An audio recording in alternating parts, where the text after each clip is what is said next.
Hello friends, சூப்பரான ஒரு lunch box recipe பார்க்கலாம் வாங்க. க்ரீன் பிரிஞ்சி, பொட்டேட்டோ ஃப்ரை, தயிர் பச்சடி எப்படி செய்யுதுன்னு பார்க்கலாமா? ஃபஸ்ட்டு வந்து ஒரு 1/2 அன் ஹவர் முன்னாடியே சீரக சம்பா அரிசி எடுத்து நல்லா ஊற வச்சு வாஷ் பண்ணி எடுத்து வச்சுக்கலாம்.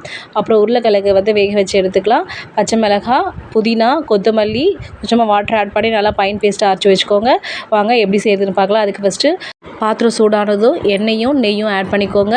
அதுக்கப்புறமா பட்டை, கிராம்பு, பிரிஞ்சி இலை, ஸ்டார் அனீஸ், ஏலக்காய், சோம்பு இது எல்லாத்தையும் சேர்த்து நல்லா மிக்ஸ் பண்ணி விடுங்க.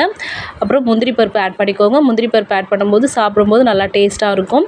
அதுக்கப்புறம் கட் பண்ணி வச்சுக்கிற 2 பெரிய வெங்காயத்தை ஆட் பண்ணிக்கலாம். பெரிய வெங்காயம் நீள் வாட்டில் கட் பண்ணிக்கோங்க, நல்லாயிருக்கும். வெங்காயம் வந்து நல்லா வதங்கி வரட்டும்.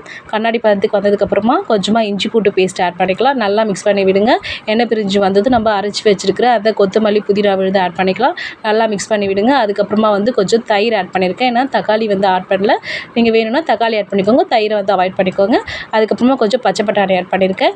எல்லாத்தையும் நல்லா சேர்த்து மிக்ஸ் பண்ணி விடுங்க. ஆயில் பிரிஞ்சு வந்ததுக்கப்புறமா வாட்டர் வந்து ஆட் பண்ணிக்கலாம். ஒரு கப் அரிசி எடுத்துக்கிட்டிங்கன்னா 1.5 கப் தண்ணி வைங்க, கரெக்டாக இருக்கும். சீரக சம்பா அரிசிக்கு நல்லா தண்ணி வந்து கொதிச்சு வந்ததுக்கப்புறமா அரிசி வந்து ஆட் பண்ணிக்கலாம். அரிசி ஆட் பண்ணதுக்கப்புறமா கொஞ்சம் நேரம் வந்து நல்லா மிக்ஸ் பண்ணி விடுங்க.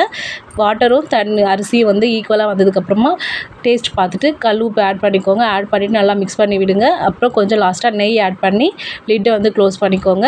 ஒரு 2 விசில் வச்சு எடுத்துக்கலாம். மீடியம் ஃப்ளேமில் வந்து நல்லா வந்து வெந்து வந்துடும். அதுக்குள்ளே வந்து பொட்டேட்டோ ஃப்ரை பண்ணி எடுத்துகிட்டு வந்துடலாம்.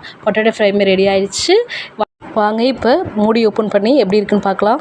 ஆஹா, சூப்பராக இருக்குது. மனமே அருமையாக இருக்குது. கண்டிப்பாக இந்த டிஷ்ஷை ட்ரை பண்ணி பாருங்கள். ட்ரை பண்ணி பார்த்துட்டு எப்படி இருந்துச்சுன்னு கமெண்ட்டில் சொல்லுங்கள்.